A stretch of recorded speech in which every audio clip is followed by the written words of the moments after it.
So if you got one of the tickets that we handed out, we have one original ticket from that, and we made copies of it. I'm not exactly sure how the ticket worked. I know if you when you purchased it, you kept the side with the dark green band, and they kept the side at the station, and they punched where you were going.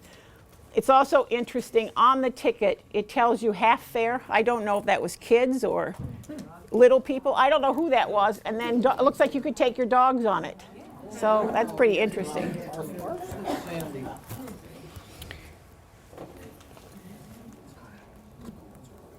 So this is the booklet where I got most of the information, a little bit online, but this is really the authority on this rail line.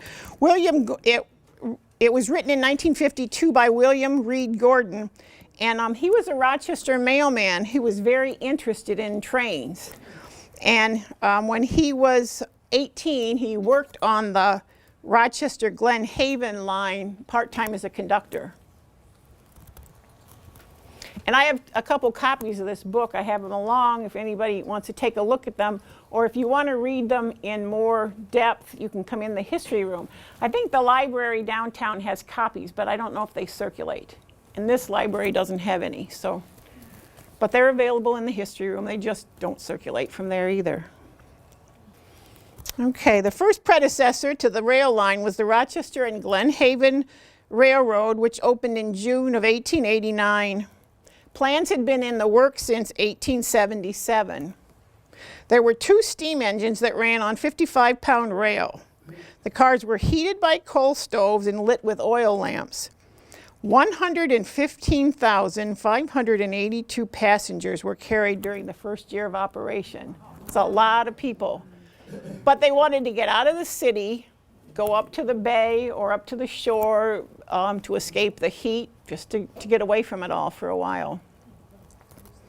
But you can also imagine it probably wasn't all that safe. They were burning coal. They had coal stoves for heat, and then they had oil lamps. So as the train sloshing along, I imagine they had some fires. The distance from Rochester to Glen Haven was 3.48 miles. In February of 1893, the Glen Haven Railroad bought the line. Business was not good, and in 1895, no trains were run at all.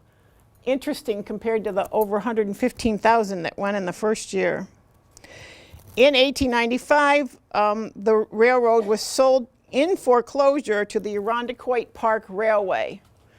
And this is a map showing, I've done it in sections, this is where it runs up to Glen Haven.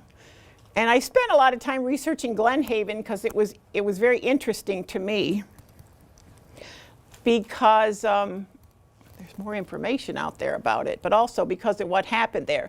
Notice on the map, before I move on, the proximity to Seabreeze. The new owners rebuilt the rail to standard gauge, electrified it, and used 60-pound rail. It was reopened in May of 1896. 45,000 people rode it that year. Cars ran every 20 minutes. Motormen and conductors were paid 15 cents an hour. Lots of bits of trivia I found out about this.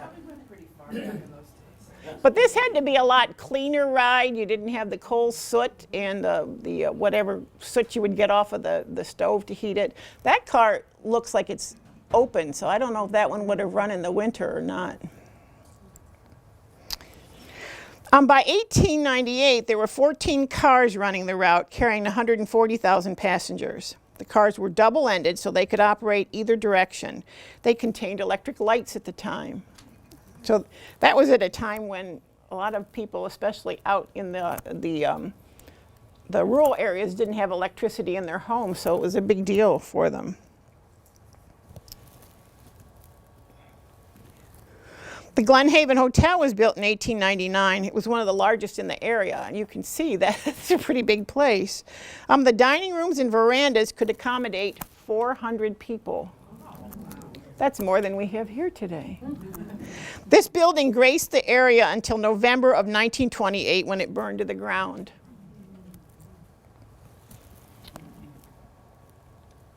And this is a postcard of Glen Haven in 1901. You can see people are just up there in their white dresses to enjoy the water and probably the breezes coming off.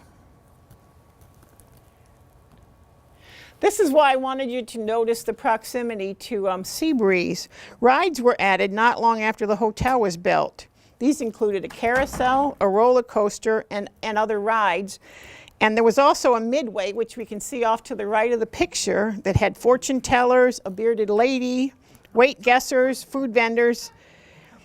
An interesting fact about it is that it's only 3.5 miles from Seabreeze, which opened in 1879. So I don't know how two of them could be supported, except that 3.5 miles was a lot farther in that time than it is today.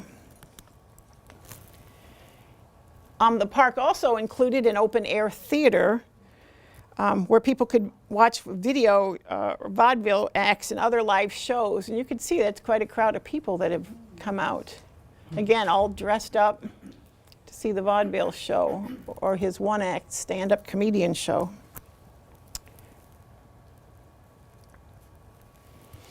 In 1901, the property was leased to the Rochester and Sodus Bay Railroad for 999 years. They were very optimistic, at an annual rate of $5,000.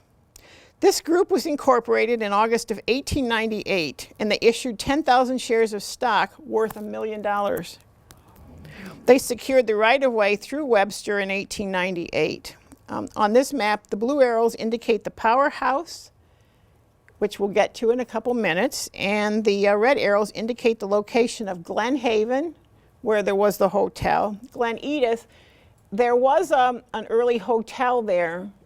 It wasn't called the Glen Edith, where people could stay, but they could. It wasn't anything like the Glen Haven Hotel. They could have something to eat. And then the Flag Hotel in West Penfield. That's the one at the bottom of the bay there. It shows on the, this is a printout of the 1902 map, the northwest corner. And that red arrow shows the Flag Hotel at that time.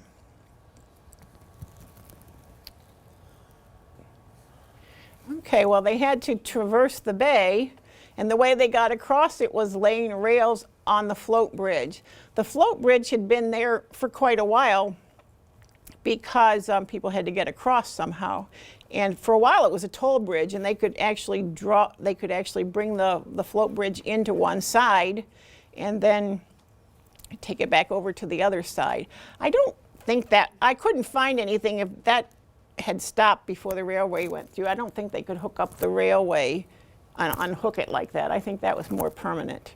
But you can see the road still runs across, and the trolley's coming across. And I really like this part because this is in Penfield. Very little of it's in Penfield, and this is the only rail line that we ever got here in Penfield. But they had to cross the bay in Penfield to continue on their route.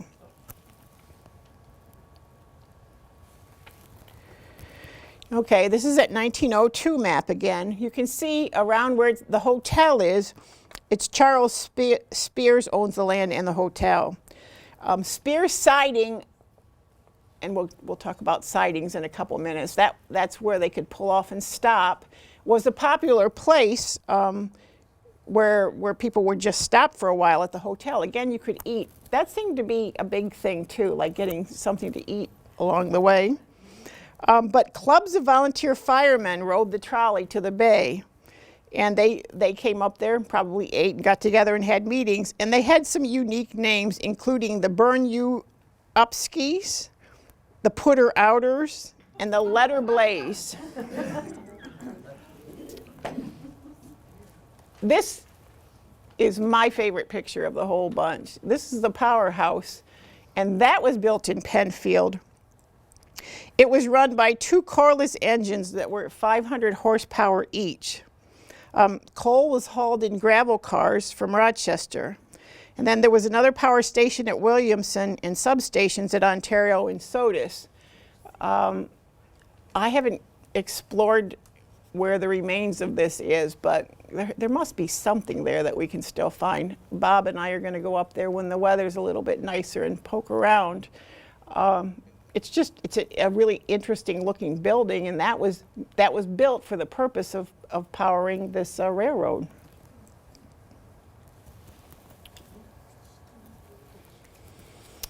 And this is looking east to the Bridge of Ridge Road, climbing the Dugway, east of the powerhouse. Everything looks very rickety to me. The train rails, the bridge that's going over it. And then this is a rail car traveling along the area float bridge in West Penfield. I don't know the exact location, but it's just kind of fun to see these old pictures. And imagine that being there.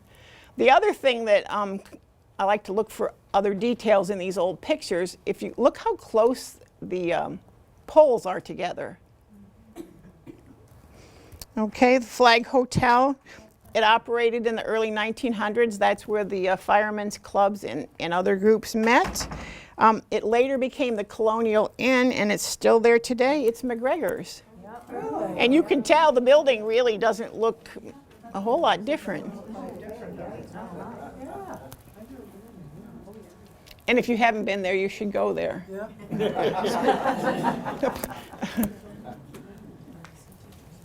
Okay, so this is back to that same map. So at Daytons Corners, there was another siding. That's a place where you could pull off. If you see, they were numbered. Daytons Corners is the number 6 siding, and that is simply a rail where you could pull off for trains coming the other way, or if they were going to stop for any amount of time. Eventually, when it went out to Sodus Bay, I think we can see it on another map later, but I think the number was 35. So there's quite a few of those sidings. So they stopped at Dayton's Corners siding, and then they continued on to Glen Edith. And then at that location, this is what I was telling you earlier, in 1846, John Drake erected a small restaurant and a bar on the shore. And before long, he added a ballroom, but he didn't add rides. Then it was known as Drake's Landing at that time. And it was a popular picnic spot for shops and organizations, churches, and different groups to come up and have picnics. He had a barn there that could stable 125 horses. So they didn't all ride the rails to get there. Passenger boats were introduced for transportation to other spots on the bay, and the largest of them was called the N.H. Galusha. That could carry up to 600 people. That just amazes me, some of the things they did. In 1892, the property was sold to Josias Jones, who renamed it Glen Edith. And then in 1952, long after the railway service had ceased, a new Glen Edith restaurant was built, which continued in operation until 1996. So some of you might have eaten at the Glen Edith. And then next we have a picture of a siding, so you can actually see how they'd be traveling along, and then they could go off the siding, and it's just a short distance, and then they'd get back on again. So if the trains had to pass, it was possible to do that. Or if they were going to stop, they could just kind of get out of the way and not be sitting on the tracks. And this is the siding at West Webster. And again, look how close those poles are. Think what an eyesore that would be today if we had poles that close for all of the power lines that we have. Yeah, you can see the insulators on that. Yeah. So after that point, the rails headed east through West Webster and then into the village of Webster. And it ran right down Main Street in Webster, so that's where we are. Notice the horse and carriage. It's hard to think about it, but this was happening at the same time. Also, what I like to point out in some of these old pictures is the carriage steps along the right-hand side there. If you were going to get up into a carriage, you couldn't necessarily just step up into it. You needed steps.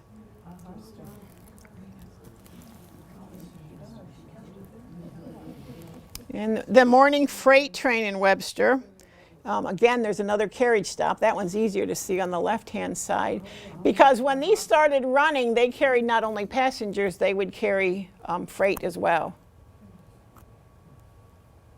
And this is right inside Webster, in the village of Webster. And we have one more shot in Webster, car number 51. This one looks a lot more significant and a lot bigger than that Glen Haven car that we saw earlier. And that one says Baggage Express, so they, people could, if you made this trip, you would probably, unless you were just going out to Glen Haven or coming to Penfield, you probably would stay over. You probably wouldn't turn around and come back, because beside 35 sidings, there were many other stops in between. They wouldn't necessarily stop if there weren't people to pick up, but that trip was 44 miles. And Bob pointed out, my husband pointed out earlier, they were probably going 15 miles an hour tops, so this was faster than walking or taking your horse and buggy, but not a lot faster.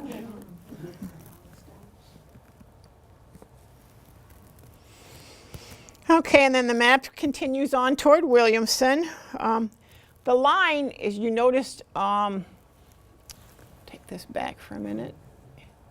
The insignia of it on the front there is the same one that's on the front of that booklet. And the title on the booklet, it also says the blue line under it. It was called the blue line. All of these cars were painted royal blue. And then it was also sometimes called the apple blossom line, because in May, people would take the cars just to ride out and see and smell the apple blossoms along the way.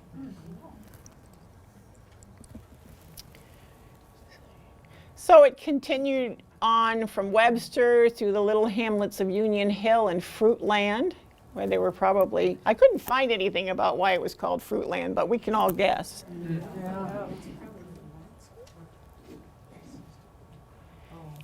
And then this is in Fruitland, and the reason I included this picture is because if you look to the left and then in maybe a third of the way, there are 3 milk cans, so they were also picking up milk. Now I'm hoping it's either a cold day, or they knew the train was coming soon, or they're empty. But it would make sense that they came out to the suburbs and bought the milk and then took it into the city, so I would imagine that they're not empty. And again, everything looks so desolate to me.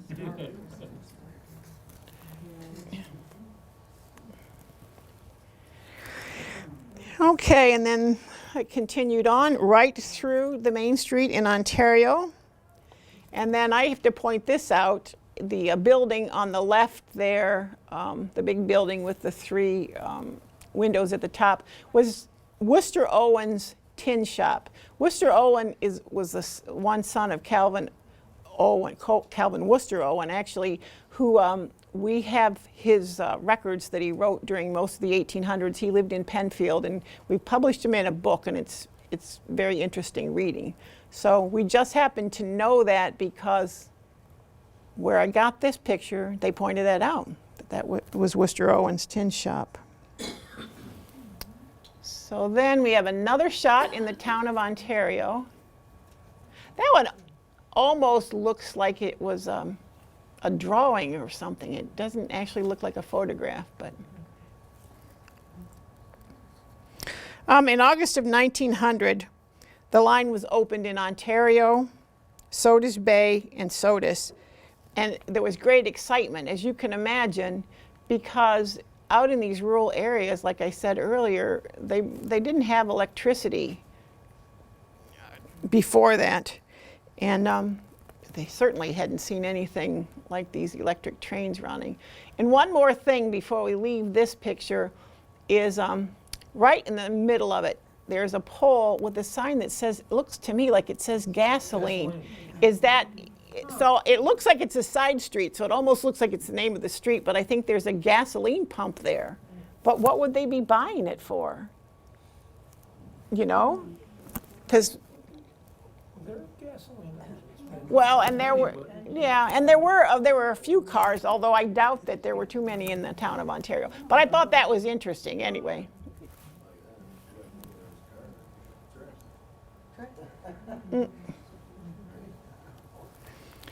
And then, let's see, this is a substation in Ontario.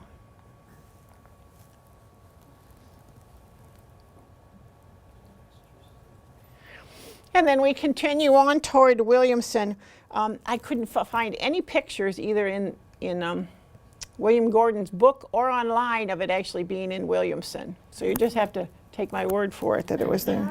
Since it got to Sodus, we figured it went there. That's right, he had to go through. But we do have a picture of it entering East Williamson. Again, it just looks so desolate. But look at the poles. Well, I think they must not have trusted them to support the lines for any distance.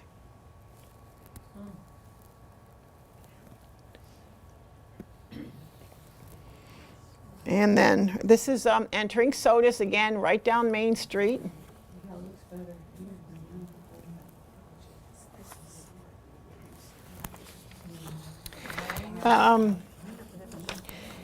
In Sodus, they built a car barn and a repair station where they could pull the cars right in there, and they could actually paint them at the back of it or just do repairs on it. And that building is still standing today. Well, it was in 2017. I didn't go out to check if it's there today. I assume it's there today.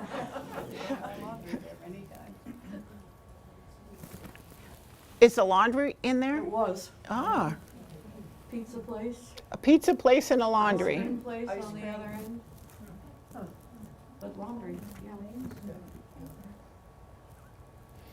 And this picture, I couldn't get rid of that fog on it, but I love this picture. This, I think, is, it's in Sodus, and I think it's when the train first got there, because, for a couple of reasons. First of all of these people would not fit in that car. And it looks like it's raining, because if people have umbrellas, well, why would you come out to see it if it was old hat, you know? So I think it's new. I think it's the first time. Plus, if you notice, there are men up the pole, so they're probably making sure everything is going to work correctly. And then this doesn't look very safe. If you look to the building on the right, there's a flat roof up there. There are people standing up there with no rails. If it's raining, it's got to be slippery. It's the hospital on the right side. On the right. On the left. Well, yeah, so I think this was probably the first trip that it made in there. And as you can see by someone's note on the picture, that block burned in 1906. So I love this picture, even though I couldn't get rid of the fog and fogginess over it. Oh, and also, it looks, now I don't see it as much. It looked to me like somebody right in the center had an animal with them, but maybe it's not an animal when I was looking at it smaller. It's at the center. See the man in the straw hat who's leaning to our left? It looked like there was an animal behind him, like a cow or a horse or something, but yeah, maybe it's a figment.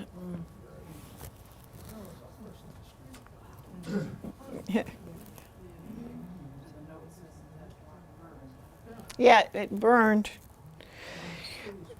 And then we moved on to Wallington, which is another hamlet beyond Sodus. And so this is the station at Wallington. A lot fewer people than we saw in Sodus. And it wasn't without problems along the way. That caused them to slow down from their 15 miles an hour and stop and sometimes derail. I think it was a drift. That's a but, drift. Yeah. So if you build a lot, you don't leave the open ground, so it can't drift like that anymore. There was something else. Oh, the other problem they had were animals on the track. They could cause a derailment. A lot of times, he pointed out in the book, it tended to be stray sheep. So it wasn't healthy for the train or the sheep if they were out there and got hit. You can also see the network of electric wires in this picture very well, too. They did what they had to do to get it going. And this is a romance map that's in the center of Gordon's book. It shows all of the sidings, and I was right, at number 35 is out there at Sodus Bay, plus all of these stops in between. So this, like I said, was faster than walking or riding your horse, but it wasn't super fast. The Blue Line was 44 miles long from Rochester to Sodus Bay. The automobile began to take over as the favored mode of transportation. And in the book, Gordon has a lot of interviews and talks he did with old timers who'd either worked on the railroad or were familiar with it. Back in 1952, there were people still living that weren't all that old. And as one of the old timers put it, eventually Henry Ford and his co-conspirators overtook the old Sodus Bay trolley. Revenues began to fall in the 1920s, and the line east of Glen Haven was abandoned in June of 1929, so it really didn't have a terribly long life. The line to Glen Haven continued to run until July 1931. One of the last cars to make the trip from Float Bridge to Rochester went too fast on its re-entry into the city, jumped the tracks, and went into the brick wall of the Lincoln Alliance building. I looked and looked for a picture of that, but I couldn't find it. The property was of the Sodus Bay interurban was sold at public auction in November 1931. Rochester Gas and Electric Corporation purchased the electric transmission lines, poles, and right-of-way for $30,000. The station in Wallington was purchased by a private individual, converted into a gas station, and the stations at Williamson and the substation at East Williamson were both sold to private individuals. So that's what I have, other than I have some pictures that one of our visitors brought, the ladies that's here today, that we can share. We might want to turn the lights back on. I'll hold them up and then we can pass them around.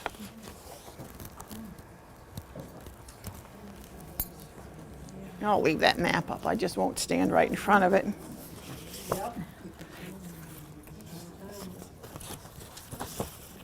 So this is a really neat picture of one of the cars. I will pass it because it's a big picture, but and there's a description on the back. And then Sodus, unlike Penfield, also had other rail lines. And so this is a picture of a steam engine. And the reason I know this wasn't part of the Rochester Sodus line is because it is a steam train, and it said as it appeared in 1906, and they never ran steam engines out that far. So these pictures are wonderful. And then this is one more. This is a coal dock bringing coal for the train into Sodus Point. This would be for the regular railroad. So does anybody have any questions? If you have a technical question, I'm going to either refer you to look in the book or ask my husband. But if you have a question that's not too technical, I can give it a try. Where was Marley's? What's that? Where was Marley's? Must be a house. Oh, let's see if we can find it on here. How far down is it? What's it? Right before, so right there. Right before Sodus. Morley's? Do we see it? Oh, right in there, halfway down in the Wallington. Halfway down in Wallington? Morley. Oh, yeah, here it is. 33. It looks like there was a siding there.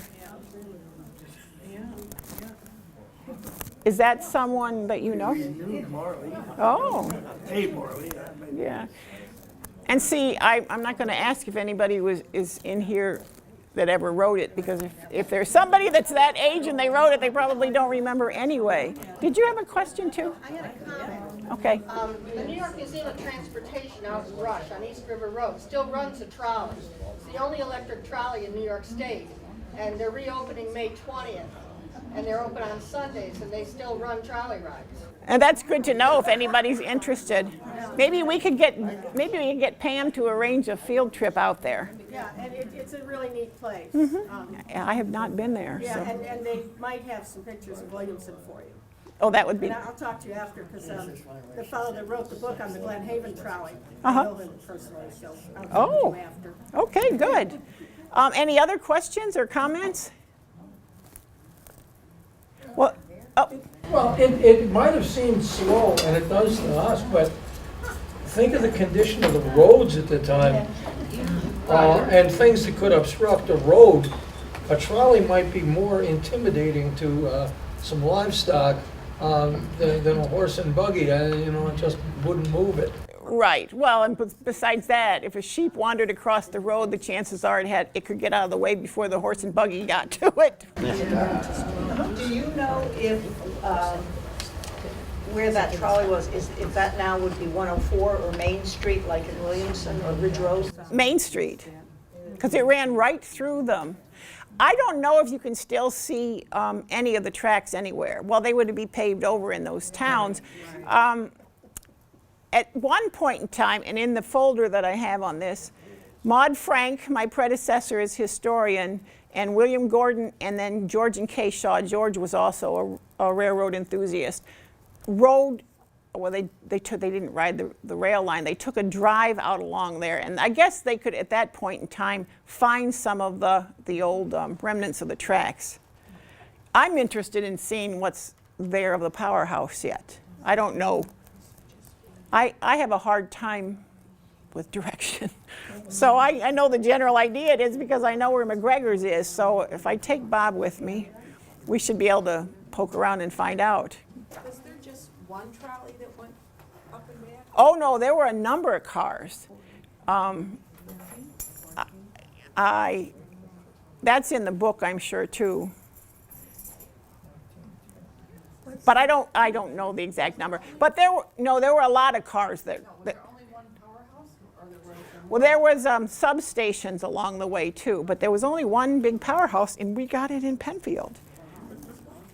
And just for people's information, if when the weather gets nicer, as I spoke with you, if you go down Plank Road to Empire, take a left. You know where they built that new park? If you go into that park area, beyond that park area has the original stone walls for a bridge from when the trolley came from Empire up, and they preserved those pillars for history. So if you ever want to go hiking, And this is just to add to what John said about it, to us it seems very slow. You have to stop. I always like to go back on the other, we're looking from this side, but if you go back to the other side of history and you look at it as you walk or you ride your horse or you hop in the horse and buggy, this was a great invention. First of all, you didn't have to mess around with the horse. You didn't have to worry about what you're going to do with the horse when you got there. You didn't have to walk that far. You just had to buy a ticket and hop on and then enjoy the ride. So it was a big deal. We're just looking at it from the wrong side. Canal stop on the Erie Canal, they were what, about 15 miles apart? Yeah. I mean, so if you made 15 miles in a day, you were doing pretty good. Yeah. You couldn't go further. How many people do you know how many people would fit in a trolley? I don't know how many would fit in one of the cars. It looked like they're different sized cars through the years too. So do you know? The one we have out of Philadelphia holds 55, but That- yeah, 40 to 55 people. And then if they were planning on spending the night, they would have had some baggage with them. It looks like on your ticket, I don't know too much about the tickets, but it looks like you could take your dog. Yeah. So, and I don't know what the dog fare was. I think if you look at the final thing on the ticket, the last entry on there, I think it's $1. So it wasn't much to ride it. You could go all the way from Rochester out there for $1. So, although that was a lot of money at that time.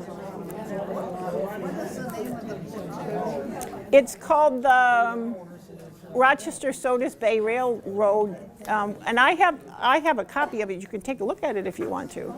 The Royal Blue Line. Any other questions or comments? Thanks for coming out.